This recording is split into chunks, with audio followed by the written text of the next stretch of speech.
All right, guys. Couple minutes late, but got to it. Trying a new time, new day. See if we can get some more people to join in the chat. Uh, kind of really ran out of topics. I guess you're just going to talk about things I've been doing and working on and that and what I plan to kind of try to get around to working on stuff.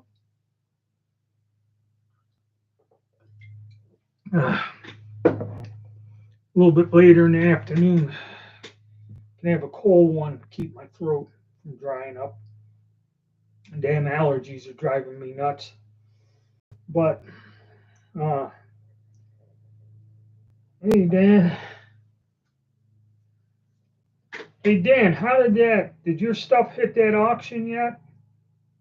And because they did something strange, they broke off for a while and ran an actual like one of the big auction houses. Then they got everything relisted again on Gunbroker.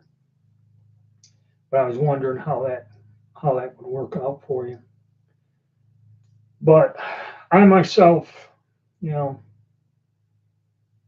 good. I'm glad. I told you that was a halfway decent company. If you come out breaking even or actually making something, uh, they're pretty good people. You know, and it saves you a lot of damn headaches going through them. Even though the premium is kind of high, but you know, saves you a lot of hassles. Because I don't know if you were around last week when we were talking about the changes of the gun laws now. That whenever they pass this change that anyone who sells a firearm is a gun dealer, uh, nonsense. And of course, you always got to have some jackass that's going to turn you in just to be an ass about everything. But no, it saves a lot of problems.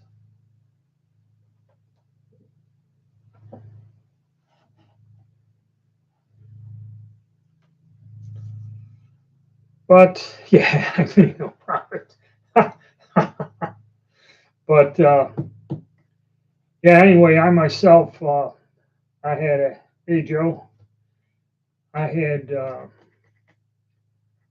just have maintenance done on the air conditioning unit because the thing's been out there for 10 years. And I said, I don't need it. If it gets hot, I don't need the thing to blow up on me. And the $85 maintenance call turns into, well, we found a problem and the air flows off. And if you don't want your unit to fail or wear out prematurely,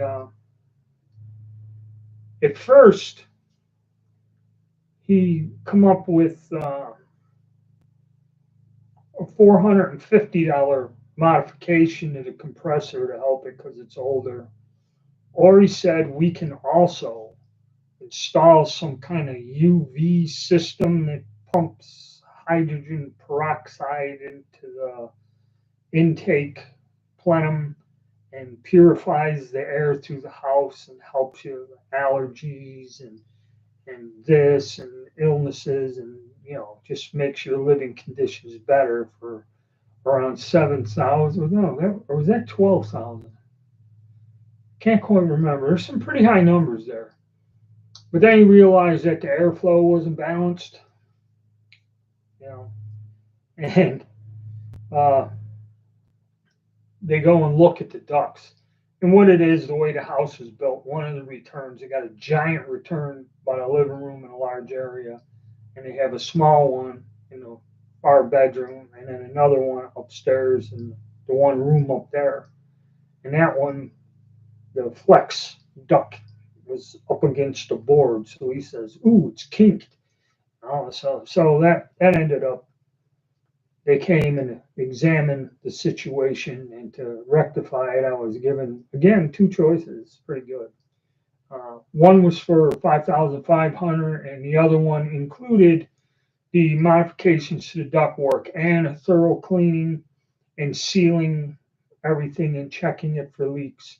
That was 7,800. So, needless to say, a little bit of a stressful week. And I told these people, you know, I'm on a fixed income. I got one surgery and then I got another one coming. I just ain't got the money. I mean, get the fuck out, drive me nuts.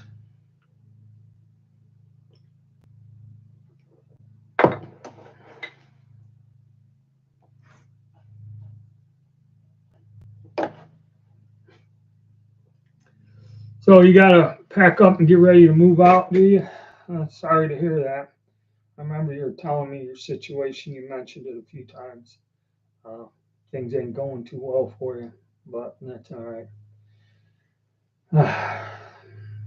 Hope it works out for you. But yeah, everybody dealing with stuff. So I had to deal with that. It was a little nerve wracking, but I got I made sure that there's Freon in the air conditioner, so that seems to be okay. And a few things I can do myself to alleviate this crap. Um, but yeah, it's tough having any work done. And like we said, reloading components.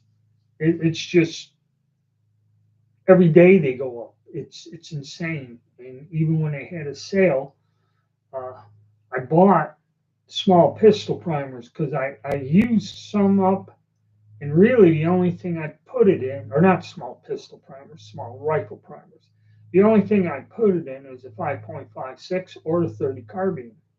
And I didn't really load anything, and I loaded up during a crisis thing, all my brass, and I found some bullets. And there's some guys that wanted to go coyote hunting, and I loaded them up some 50 grain hollow, and that was nasty because the jacket on there was thin, 1,000 stick or something. And I loaded up. The guy took it out, shot it, and I don't know. I think I loaded him 400 rounds of it. They hunt coyotes with AR-15s. So I loaded them up a bunch of ammo, and I got rid of all my rat. And then I loaded some of it.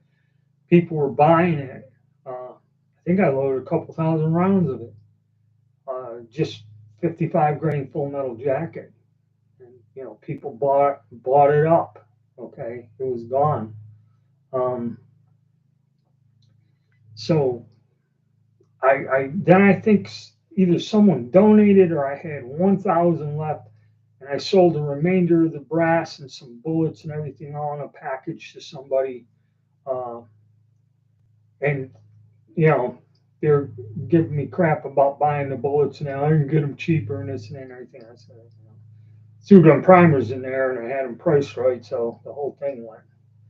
So I was clean out of small rifle primers. But like I said, the only thing I'd reload, and I bought I think 1,000 rounds of Winchester 62 grain full metal jacket and got a rebate check on it when they had to rebate this summer. I finally got that check after I don't know how long. This thing shows up out of the blue, and there's that check in there. So that worked out for me. So now, what I'm planning to do,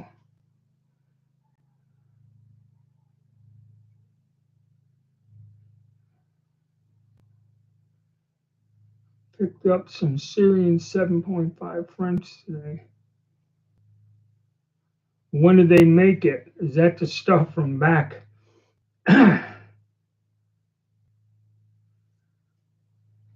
At 7.5 French, is that the stuff that came in the 80s? Because I remember I had cases of it.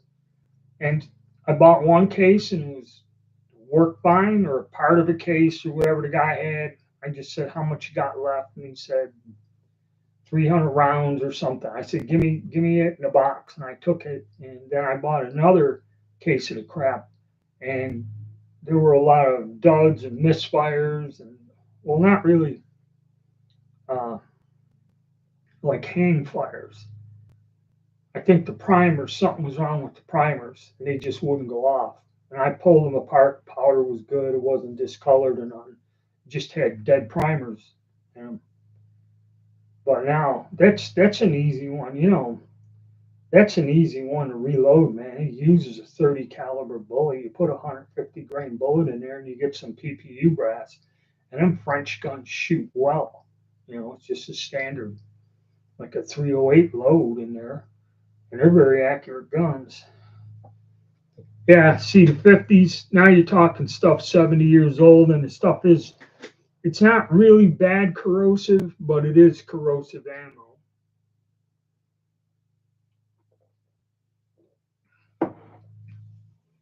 That's one I reload for. I may do it. And no, okay, you didn't buy like a case of it and go out and shoot it. Um, but that's an easy one to reload for. And speaking of which, like I said, this chat was going to be about what I'm doing. Well, I'm in the middle of the Kropatschek thing with that new bullet. I went out and ran some of it, and I didn't like the results. And I decided, just like I said in the video, I switched out the powder. I got the members video up explaining what I was doing and how it's going to go, and hopefully, probably this week, I'll get out. I wanted to go this week, but I had that stuff with the house maintenance, and that was 2 days. Then it kind of rained one day, or no, one day my buddy he wanted me to go. We went for a ride somewhere and went to check out some coin shops, and of course, can't control myself after going. I seen this and I said I gotta have it, type of crap. But at least the ATF won't screw with me for buying and selling a lump of silver yet. Okay. But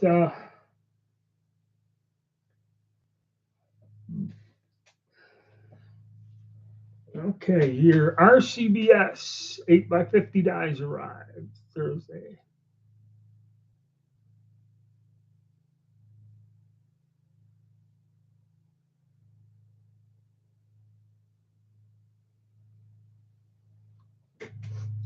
Yeah, all right, because that bullet, I did use it.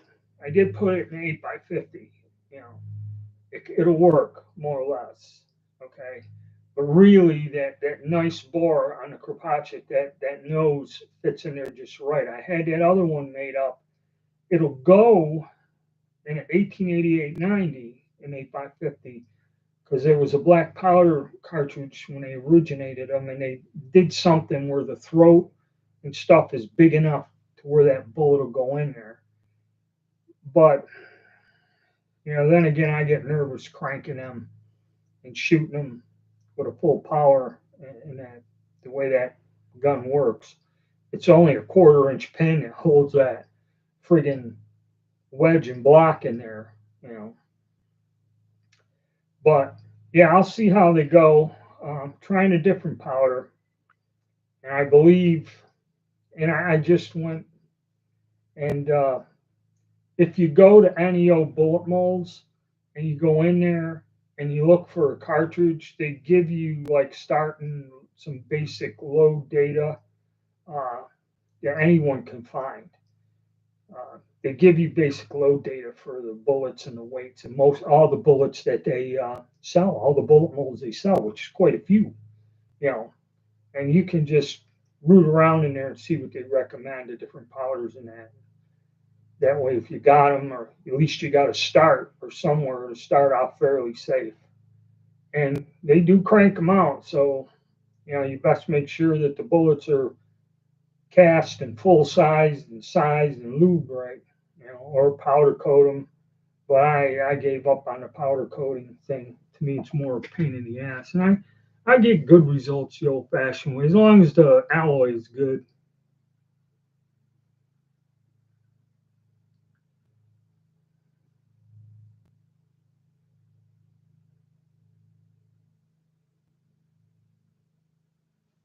Yeah, see, that's another thing. You're using one powder, it works well, but then you use it up. And I use a lot of it in the testing, and then you load 50, 100 rounds powder goes pretty quick, even into lighter cast bullet loads, lower charge weights. But to replace an 8 pounder of powder, I looked at that stuff I use for all the old black powder cartridges, Accurate 5477 or whatever the hell it is. Jump it here.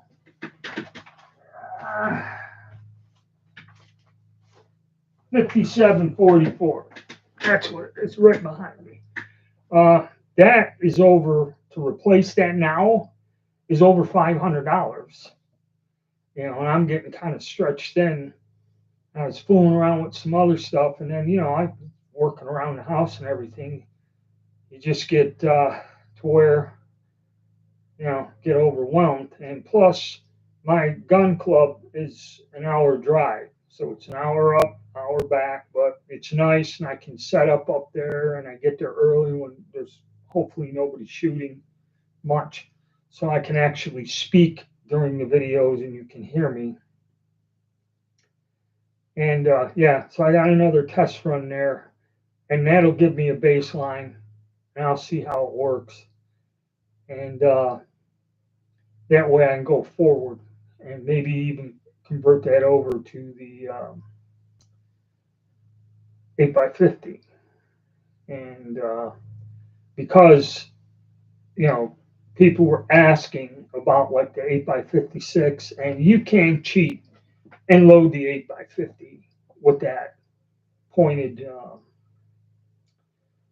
208 grain bullet, 330 in diameter. You can use one of them PPU bullets, and in an M95, you can get away with it. Okay, it'll strip off and glide in there, without too much problem. It may depend on the rifle too, how beat up it is or whatever. But it'll work, and that's all you do is just load that like you would almost the same for the 8x56. That's where I took it out and shot it. I just put the same powder charge in that I used with the 8x56. But when I was doing it, I only found like 120 bullets after I went and checked all my stuff and went and fired some rounds. I noticed I ain't got any bullets. I said, all right, no problem. I just ordered something. So I'm looking, they're sold out everywhere.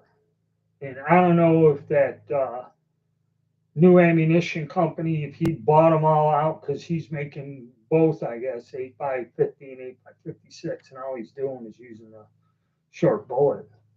And so I don't know if he bought them all out. And then I guess somebody on one of the forums or one of the sites that we go with, Mill Surplus, it was one of the Carcano things on Facebook. This one guy says he knows somebody that works for PPU here, and he said that it's usually in April when they send their yearly shipment of components, I guess.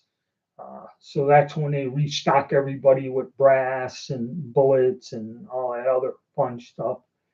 And 8x56 cartridges, or the cases, are $1.25 now. It used to be like 75, 80 cents. Now they're $1.25.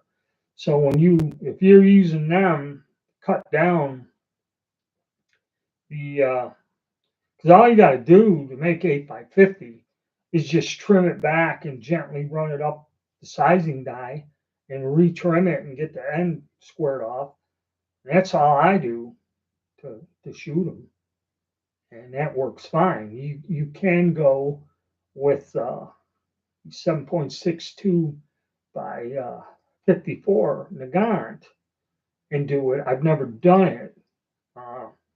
Because at the time I was making that, and it was simple. You just trim them down, run them up the sizer, and you're good. Seat the bullet, crimp it, and away you go. So that would be more economical, because I still believe them cartridges are under $1.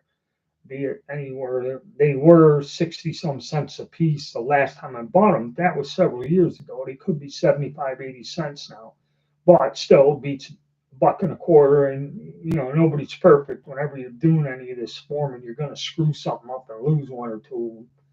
So it's very costly. You know, and if you don't mind me asking, where did you get the RCBS dies? Are they still making them? I thought they discontinued all of them, or did you find somebody that had them somewhere? Because I have some 8mm LaBelle dies that were made by Lyman.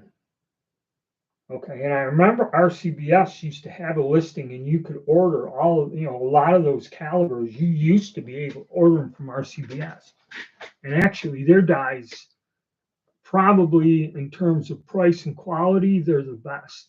You can get more expensive ones that maybe are higher quality, and Lyman's kind of okay, but it's kind of like in between RCBS and Lee.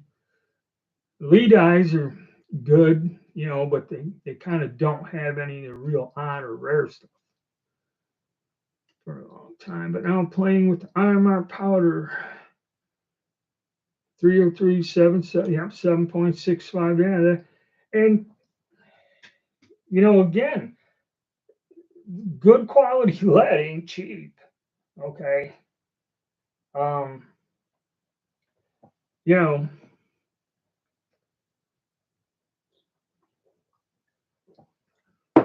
part of the trick of when you're using cast bullets is they got to be full, they got to be cast well and solid. When you got that contamination, they get shriveled up with voids and they don't come out uniform or nothing. But yeah, if you get a nice oversized mold like from NEO, get 2000s in there, you got a good bore and gas check it. I don't have no trouble with leading. If the bullets are deformed and not well, you're going to get that blow by, and then that powder gets up underneath through the grooves and melts the lead. That's what causes a lot of the leading. Or if you got a shitload of pitting in there, it's like running it in a cheese grater. But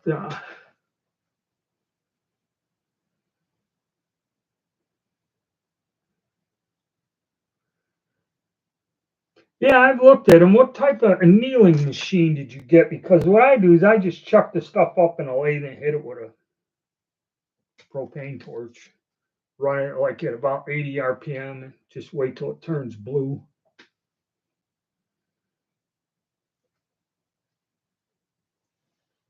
Straight from RCB, under $80, huh? They still made. Did you have to order them special from them? Because I don't even at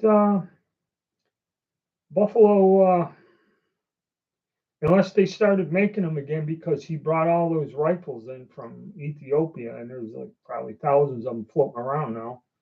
Everybody's interested in it. Full bag of dead pens, old holes, an empty Tylenol bottle.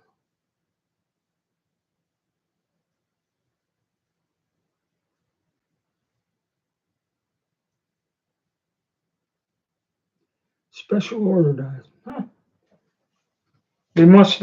Somebody must have called them when they gear up, because I don't know if any of you guys are machinists, but if you go through all the trouble of setting your machinery up to make them specially dies, you're pretty stupid just to run one or two. You run some inventory. Might be good for 3-4 years, but while you're set up, might as well knock them out. So yeah, I have to check into that and see what else they got.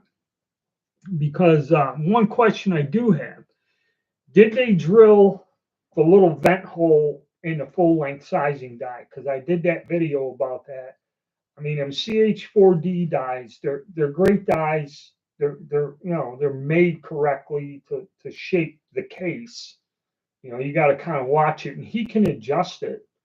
Like I had him adjust the expanding plug so I could use a larger diameter bullet than standard bullet. But he doesn't drill the vent hole. And my buddy Jeff from down in Australia, because there they can only own things like Kropatscheks and 1888 90 Steyrs. That's the only guns they can legally own. So he reloads a lot of these cartridges. Okay.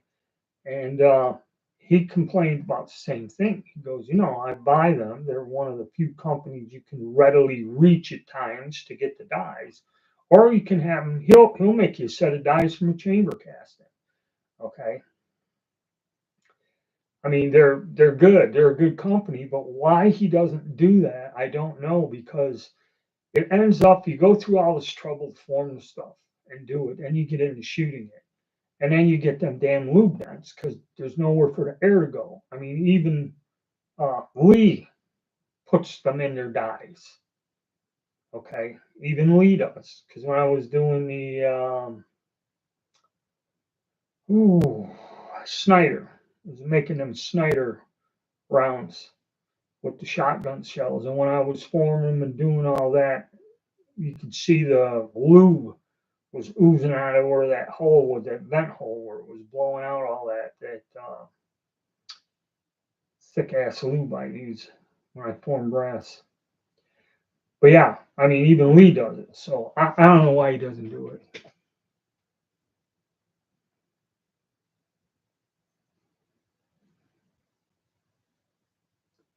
Integrations. Don't know if I heard that or not. And I might go to Tennessee to see some of my buddies and just kind of like for some, just a trip. And I might drive up to Dixie Gun Works. Because I remember when I was a kid, when my cousin ran his business, I found a catalog from Dixie Gun Works from back in the 60s. And they had a hell of a lot more uh, actual original surplus parts for trap doors and everything. So I guess at one point in time when Bannerman uh, used to go and when the government sold everything, because I forget the one guy that still does it up here in West Virginia, he said that there are certain screws that were used on guns from the 1840s up to the trap door, something with the lock or the size of the screw. It was the same size, shape screw that held the hammer on all these guns all those years. So he said there's several parts that, like the screws and some small parts that are interchangeable on all these different weapons. And Dixie, I guess he told me when they sold out, he said how he got his parts. They auctioned off that back in the 60s. Okay, and I think he bought these from another company that went out of business. And they're just crates that are full of all these surplus parts. The government went and cleaned out all the arsenals, all the repair facilities, and they sold it all in the 50s. And they just sold it all. And Bannerman used to go and just buy all of it because he had deep pockets. He'd show up, and when they were selling the stuff, he would just bid it up, pay it, and buy it all. You know, he did that since turn of the century. He was buying all kinds of old Civil War cannons, the damn ammunition. That's why his island blew up, is he had all the cartridges and black powder paper shells that went in them artillery pieces. He had them all over, and that's why his little fortress there. They made him go there because he had all his crap stored in downtown New York and midtown Manhattan. And they said, nope, got to go. And eventually it was his undoing because whatever happened, I think after he passed away, they left it there in the building and they just didn't maintain it. And that's where the fire and the explosions, and that's why it's a ruin today. Let's see. Yeah, so I might go up there to Dixie because I guess they have a museum. It's like they still run the store. It's not like it used to be. But I think part of the place is some sort of a museum. Somebody went there and made a YouTube video. And they have like antique cars on display and all kinds of stuff. And I guess Turner Kirkland The man who started this place all them years ago was a big time collector of Civil War firearms and stuff.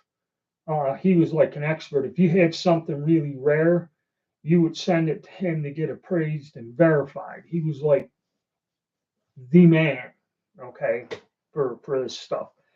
And I forget when he passed away, and I guess one of his sons, one of his older sons that was in charge of the business passed away. He's got one more still running it. So I'd like to go up there and see that place, you know.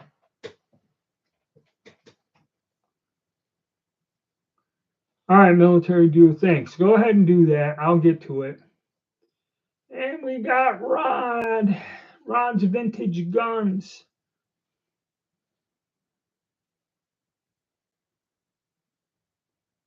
You just stepped on a piece of glass. Ow. Yeah, right.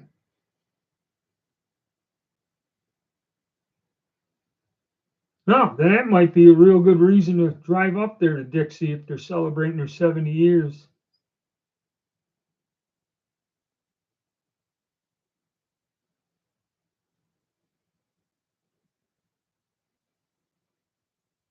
Those are good numbers.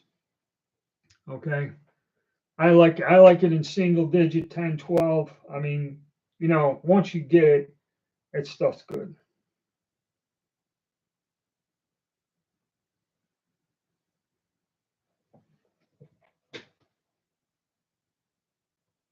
Liberals of New York love to tell you that story. Well, people kind of didn't like Bannerman because he kind of cornered the market on that.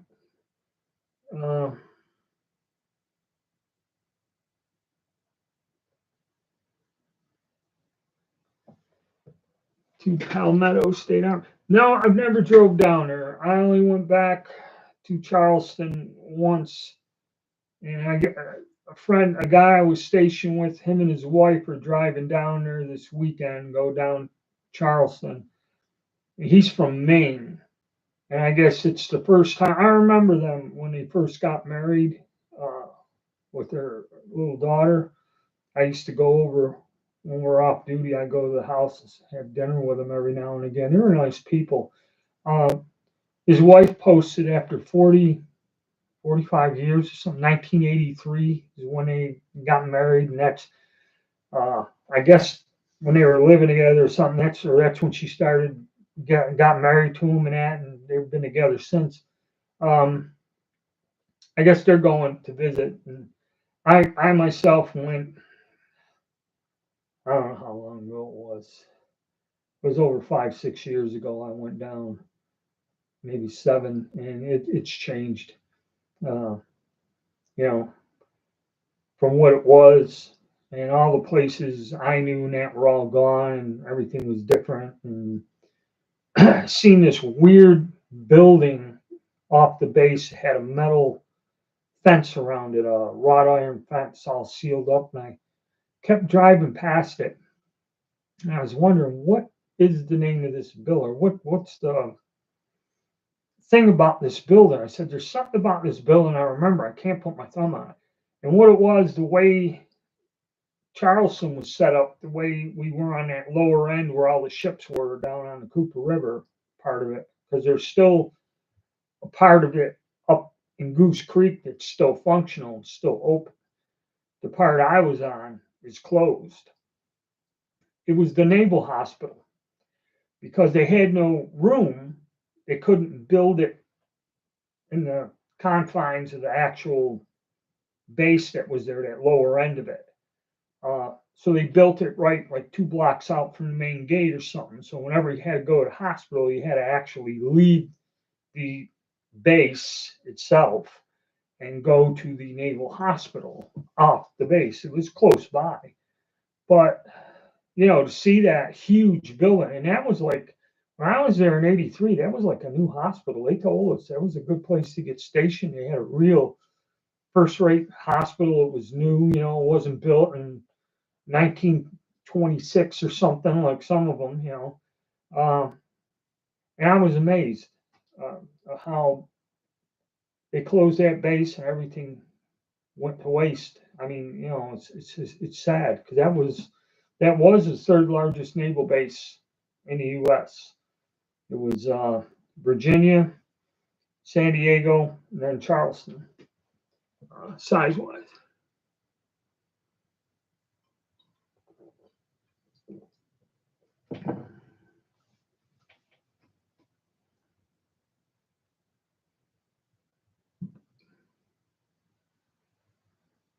Oh, Kansas. Yeah, Kansas kind of they have a lot of that there. Tornadoes, PSA in Turkey, and the cheap gun market. I don't know if any of you guys are getting one of them PSA daggers.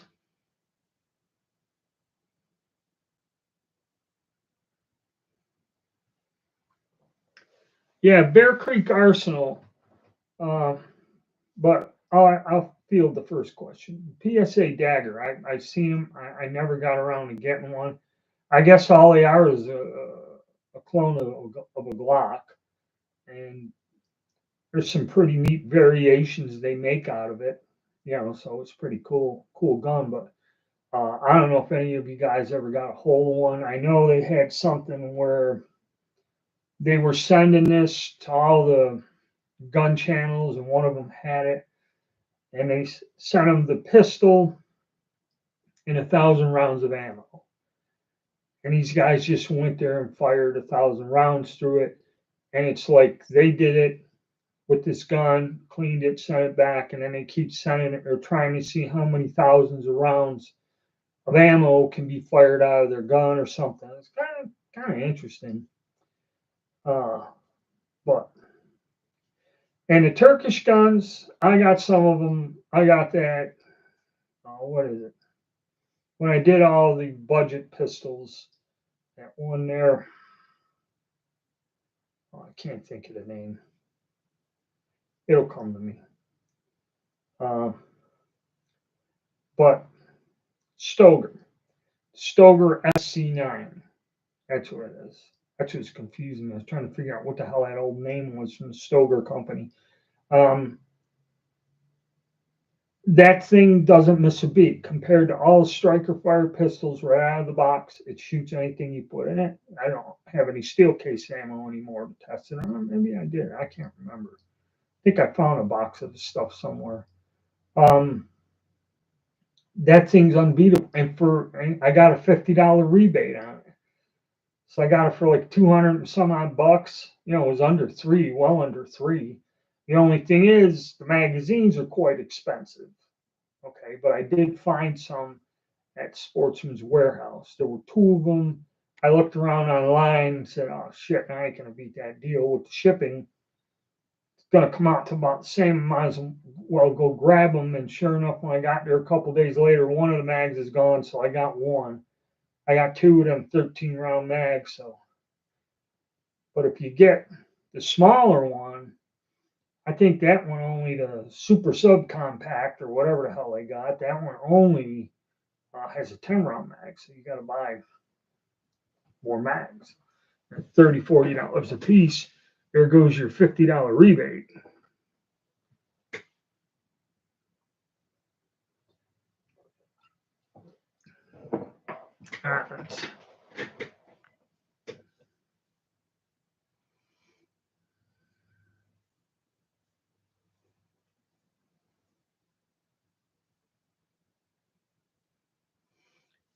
Yeah, Rod. Dixie made them guns for years. They had that standard thing.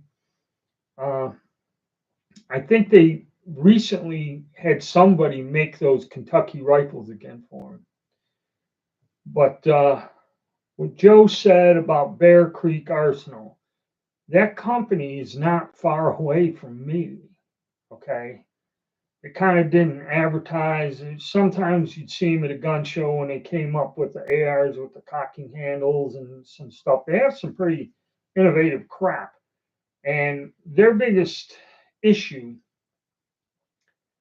they got a bunch of these machines down there. And I had this guy working with me. He was nuts. he didn't stay long. I don't think he was there a year or something. Uh, he used to like to clock in on the weekends, overtime, and disappear and come, rack up some hours. It got to the point where the head accountant come and said, "What's going on?" He goes, "You're paying all this money out in wages, and it's like I don't know how many." He goes, "There's like you paid out over $1,000 in wages, and in this time period, nothing was done." He goes, "You don't show anything produced." And eventually, they ended up firing the guy, but he was called down to Bear Creek. He was like looking for another job or something. And he went down there and they wanted to pay him to train the people how to run the machines. Because I guess they were just hiring these people, and I've seen this in my trade, that have no skill. They don't pay them much money. And they just have them stand there and load the machines and that. And they get to the point where, you know, tools are breaking and they just they don't have the sense to stop the damn machine or do anything. And what it is they don't have skilled people working there. They don't have actual machinists. They're not paying people a decent wage and know what the hell they're doing. And that's why their QC, that's when I found out about it. That's why their quality control stuff is is bad. And it's a royal pain in the ass to take a job because I had to do that. Where I'd go in there, and that's what they do is they make me the supervisor, and I'd be in charge. And when things are going there, I have to go and make sure the parts are being made right. If anything happened to the machine, I got to adjust the screw with it, try to convince them to do this. And when you're working with people that don't give a shit and you don't pay them, that's why you end up with this weird crap like you do with that company. Because I remember buying, they sell really inexpensive shit, the Glock replacement barrels and stuff. And you get some of them, you can see where the damn chamber uh, and where the mouth is isn't blended or it's off or, and you get some stuff that's good. There's one guy told me he buys them on sale, barrels for an AR-15. He goes, I put them on there. He goes, some of them shoot fantastic. Some of them don't shoot worth crap. He goes, I just pull them off and go sell them at a gun show or something, use or whatever, take a loss and just sell them. And that is one thing about that company. I've had stuff from them, and I had barrels and upper receiver assemblies and that, and they've worked. Some work, some, but they do have issues.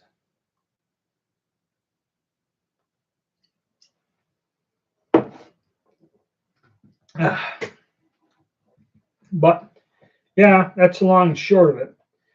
But yeah, the Tennessee Gunworks, heard of NEI.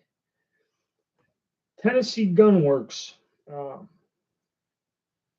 always were famous because I guess back in the 50s and the 60s, that's when the Italian, because I guess the reenactors actually used real Civil War weapons, and they just as it became more popular, there weren't enough of these surplus guns left to go around, and that's when the Italians started making these things. And I've seen a lot of them when I went to some of the forts, like Fort Ticonderoga, and I think up by Lake Erie or something up around Niagara Falls, there's an old fort that they used until World War II. Okay, but they got like Civil War people dressed up, and it shows that that the thing was in use for quite a while. And they had a rack of Civil War muskets, and like every half hour or something, some kid comes out in a uniform, goes up on a rampart, and fires a blank. Uh, and that they have demonstrations, and they let everybody look at it. And they're all there. They were the Japanese ones that in the 60s and 70s. Dixie Gunworks, right on there. They had a rack of them. in Armory. So yeah, they've been making a lot of guns for years, and they're good guns. They're still around. And now, have you ever heard of NEI? NEI bullet molds. I think that's the company who was in business for a long time. They made a lot of bullet molds. A buddy of mine, he ordered some. I think I may have had one from that company, but I believe they kind of went out of business. Something about the guy who was running it when he got older or something, and uh, I forget. They're bullet molds. They're quality molds, but you had to pay for them. They weren't cheap. And then when Lee started cranking out stuff, them $30 aluminum bullet molds, which I have a bunch of them. They do make a good bullet, okay, compared to when you're paying $80 or $100 for one. Eventually, if that's what you're making, is a vast majority of common bullets. And I think that's why they went out of business. They did make, I think that's the one they made a bullet for the Swiss Vetterlis. They made a replica, some kind of little hollow base or something bullet for the Swiss Vetterli. That was the one thing they made. And I remember trying to get one. This was years ago. And there's something the company was out. You had to either call them or something, or if you wanted to order something from them. And the company, I don't know if they're still in business or not. They may be, they may not. But I think that's the one, NEI bullet molds. Click. Yeah, see, that's your quality control. Uh, BCG, Paxton. Yeah, they didn't run the chamber reamer down deep enough. If the 380 won't fit, that you get something like that, it's easy to fix. See, you had to watch too. Sarco was famous for when they sold gun parts. They would get gun parts that were slightly off. It's like I bought a brand name AR-15 barrel from Chrome Lined, and what happened is the damn chambers were like 2,000 short.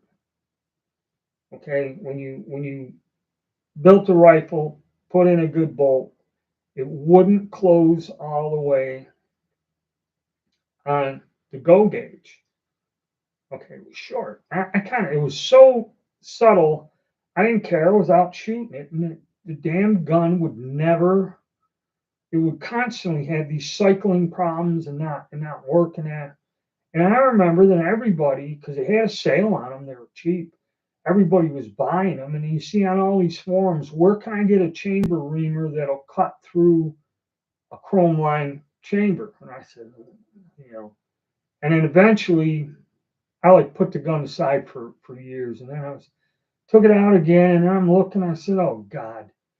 So I went, got a chamber reamer, and a couple turns, cut that chamber a little deeper, got the go gauge to close, and not a problem. Cleaned out everything, flushed out, and away I went. But yeah, there's unscrupulous companies there. They also sold kits to build 45 caliber 1911s, and they were quite reasonable. Excuse me. But wherever they got the slides and the frames, or I don't know if it was the slides or the frames, I think it was the slides. They bought a bunch of these unfinished slides. They would crack over time.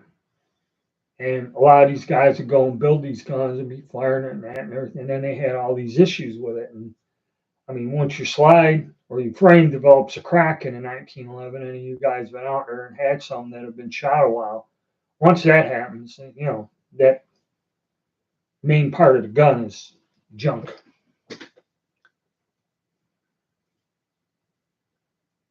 On a Needler, it's not crazy cheap. Yeah, 200. Yeah, I'd like to see that. Like I said, let me close that. Hey, Victor, you in town or you home this weekend? I remember the other weekend you were on your way back Sunday.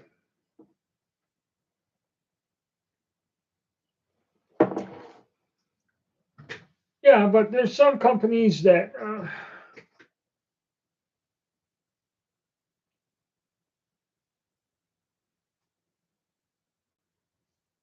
right, I'll have to check that out.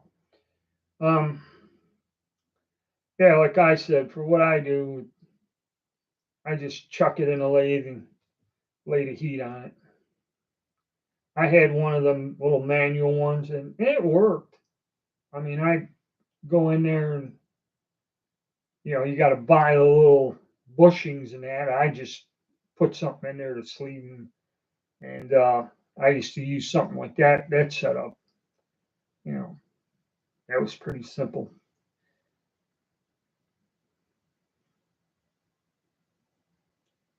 But yeah, that's it. So yeah, the Kropachek and okay, so you headed out. All right, you headed out this morning. All right, good. Got back home.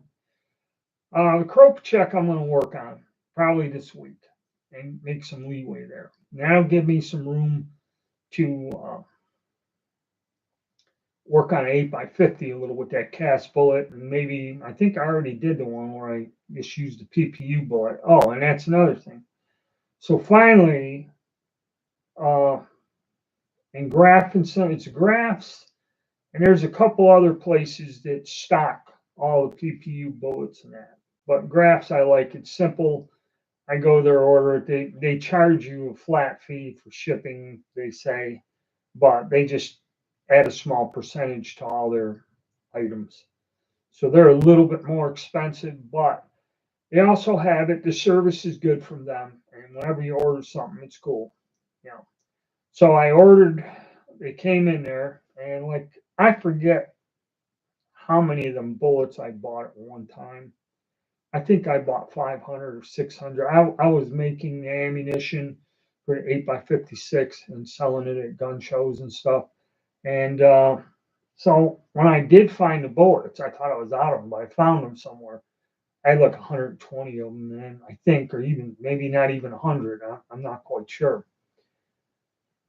So I did some work with the 8x50, and I think I loaded a box of 8x56, shot it out of that one gun. But now I got no bullets.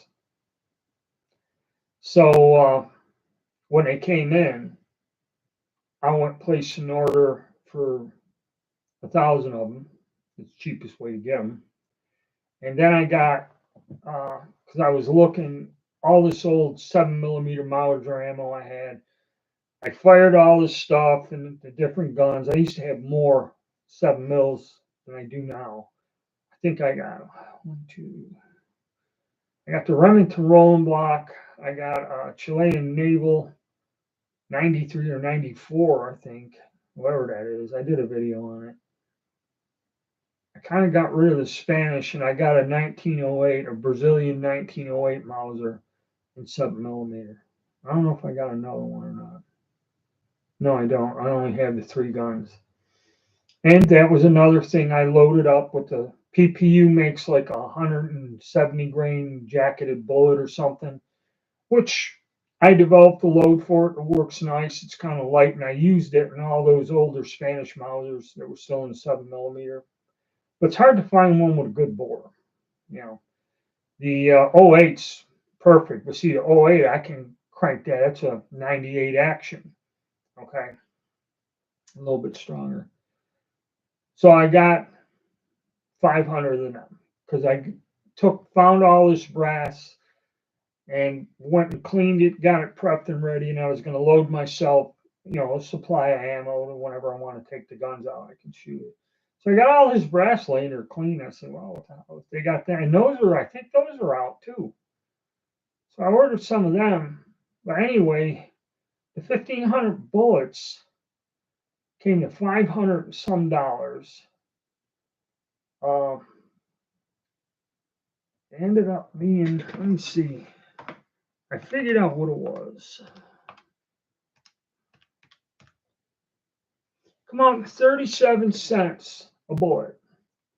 And that turns into, when you load 20 rounds, it's $7.40 in components there.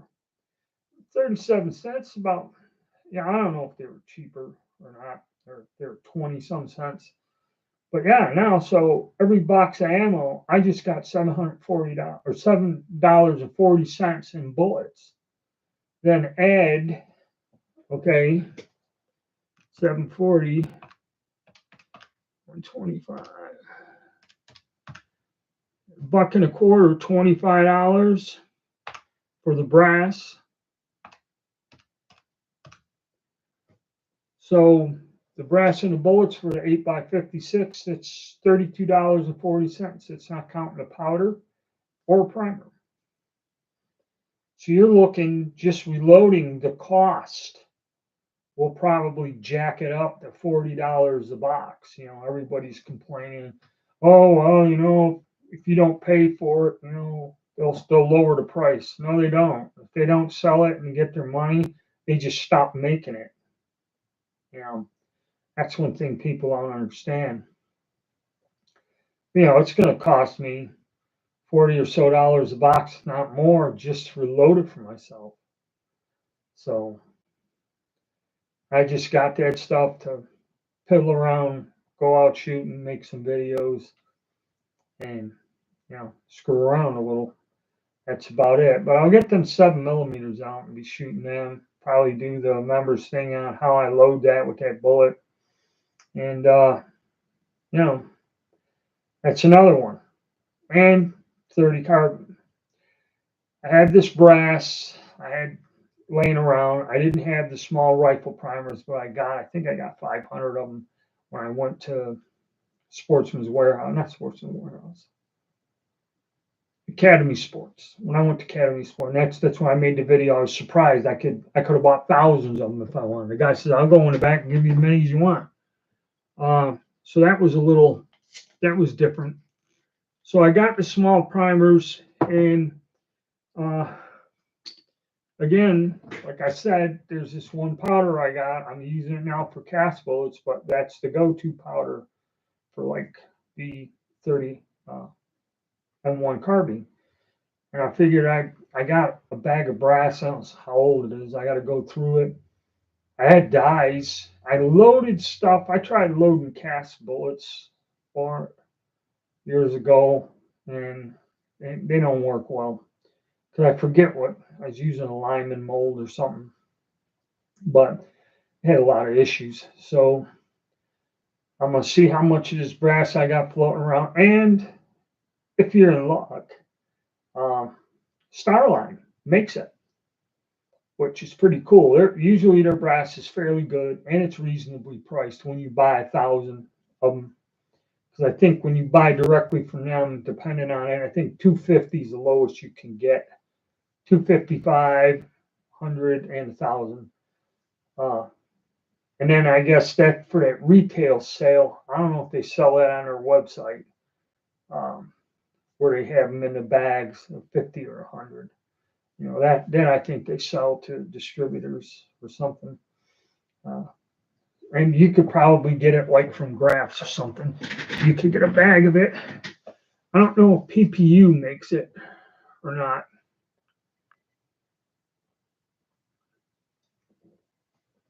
The only problem with PPU is generally any of their bullets are usually a thousandth or two under the nominal size, like 308 or 309 is what you use, I think. Their bullets are always a couple I mean, with handgun, certain brass, if the brass is thicker, it'll work out. But if the brass is normal or certain brand, and the bullets, when you seismic that, the bullets will drop in there. You can't really do shit with them. That's the only bad side about that company and some of their stuff. But we got into it an hour. Really didn't get that big of a turnout. Some of the fellows, I mean, we discussed a lot with the few people that showed up. Usually on Sundays, we get about 30 or so people to show up into the chat. I don't think we even went over 20 yet. 15, 16, still a turnout. You fellas care, so you show up. So yeah, that's what I'll be working on. I'll do more of the Kropatschek, probably then go to 8x50 Steyr. And after I get done fooling with that, maybe the carbine, and I forget what else, and maybe the 7mm, just to kill time, because I do have some components. I believe I have the powder in that for them to make some up. And what I'm going to do is basically make the videos. If I got the load developed, I'll go out and I'll shoot the guns a little, and that's about it. Because I mean, it is costly and expensive, and it gets out of control here.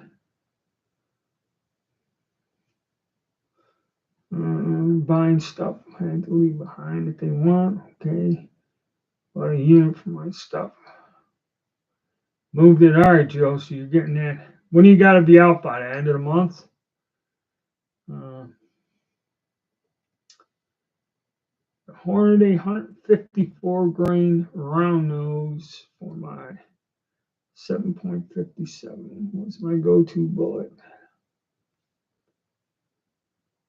Yeah, 154 round nose. That's something like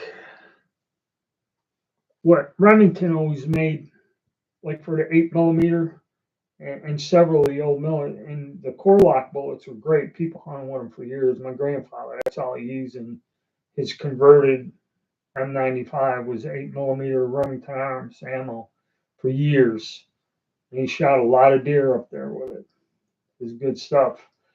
And that round bullet does work good in a lot of those old military guns. That soft point hunting bullet works real well in them.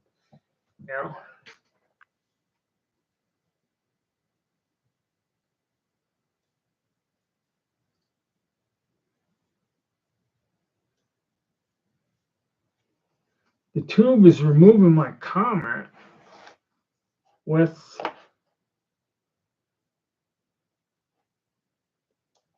I can't see. I got some kind of pop up there. The tube is removing my comment. I don't know what the hell's going on, Megabait. Somebody else was saying something that some weird crap goes on.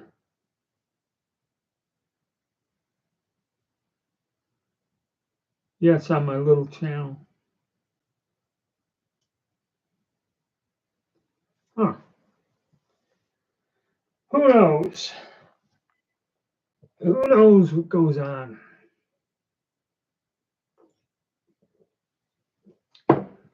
Yeah, but like I say, that's probably what I'm going to do for now, unless something else pops up and I get to where I get involved in something else, or some kind of problem around the house pops up, or some crisis or some shit. But yeah, that's what I'm looking to do. Some little bit of reloading projects. I know people have asked for all these different cartridges, and I don't know how many of them I fooled with and done. There were some I wanted to go back to. Oh, 43 Mauser. I have those rifles. I like to take them out and shoot them again. I haven't shot them in years. I like to take them out. The 74, 80, 81s. Yeah, and shoot some of them because they're a blast to shoot. Once you get the ammo and stuff, and all I use is that uh, Lyman bullet. It works fine. I was thinking because Accurate Bullet Molds, he reproduces that, you know, and that would be nice to get that damn thing in a nice iron mold and with about 3 or 4 cavities and crank them bullets up because they're fantastic. I use them in the Mauser and I use those in the Brundle, and I actually squeak them down and use them in the 43 Spanish because the bullet mold that Lyman makes is a somewhat undersized black powder bullet. And that bullet would work fine if you were seating in on a full charge of black powder. And that would bump it. If you cast it out of real soft lead, like pure lead, that would probably work like a champ. But I really don't like using the black powder in the guns. To me, it's more of a pain. I just use some of this here with that uh, bullet for the Mauser, and bang, I get good results. So I remember one guy was breaking them on me. Oh, that's the wrong bullet. You ain't gonna do this and that. And I went out and fired it and showed the target, and he's like, "Oh, yeah."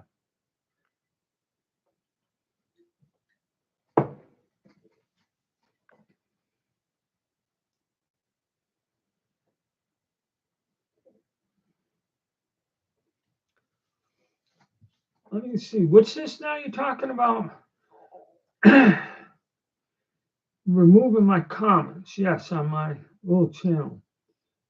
They won't let people comment on many 2A channels now and had to reset.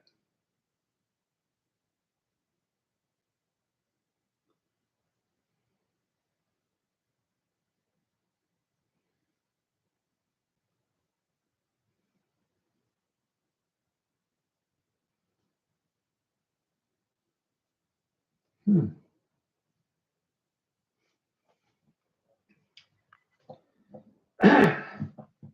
So, yeah, they're removing comments. That's fucked up. And Rod, yeah, like I said, if you go to NOE Bullet Molds and you look up, they have a thing for load data for all their cast bullets. Those 2 powders are mentioned there. Um, so, to go against TOS. Huh. I never heard of that. I wonder about that. Got removed.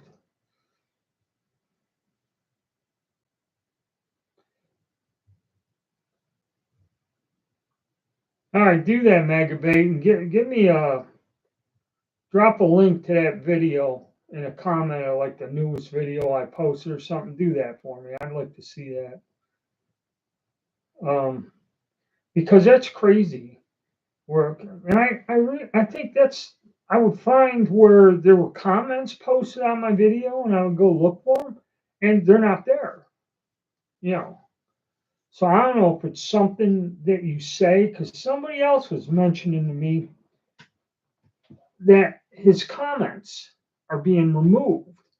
And generally, I don't really remove any of them unless it's totally asinine or stupid. But well, if I did that, then a lot of comments would be removed. But anyway, I don't remove them, and I kind of glance at them. I really don't screw with them much, one way or the other. That's why I tell people don't ask me too many questions in the comment section. And yeah, I noticed that too. A lot of the comments would be removed, and I never understood why. I guess this has been going on for some time. you know, and I didn't quite understand when people were asking me about that. You know, why did my comment get deleted? And I said, I didn't delete it. Let me see. Second Amendment, 2A channel, you mean a gun channel or specifically something about gun laws and the Second Amendment? Because I'm going to call up in another window and look and see. I think I am getting less comments. I kind of am. Oh, that's public. Reloading dies. Here's one. Well, I got 12 comments on shooting a Sky pistol. And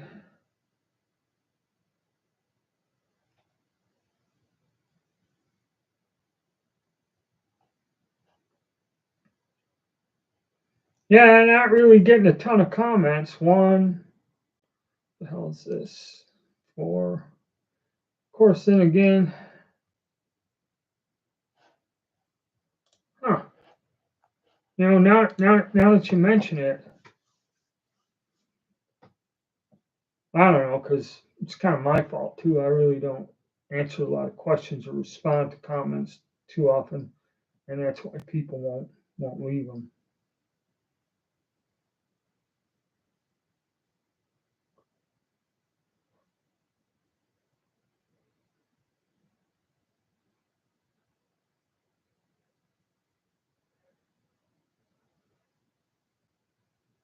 Nishu? Okay. All right, I'll have to look that up.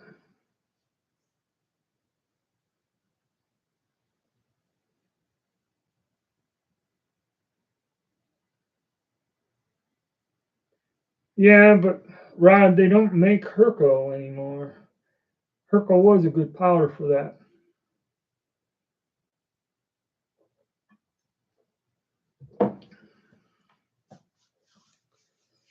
Well, guys, I think I'm gonna wrap it up, check into this, and maybe I'll make a video on it. I gotta check on this thing about comments and things being deleted.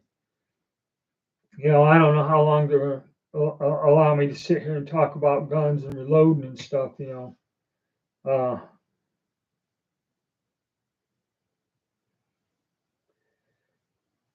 how that's gonna go, but I will look into it. So I don't know. Maybe next week we'll go back to the Sunday slot. That seems to work good. Or maybe I'll alternate. One weekend do a Saturday, one weekend do a Sunday. That might be something to do. You get some different people that can schedule their time. Well, all right, guys. I'm glad you all showed up. I thank you for coming down and joining in the discussion. And I see I got some things to check on and look at here. And I will look for the videos mentioned, and I will look for your videos on Rumble to see what we can do. And maybe I'll have to go on Rumble. I haven't recently because they don't like it when you complain about a lot of the things going on here with immigrations and politics and all that other crap. So yeah, guys, I'll probably see you all again next week. And once again, thanks for showing up and take it easy.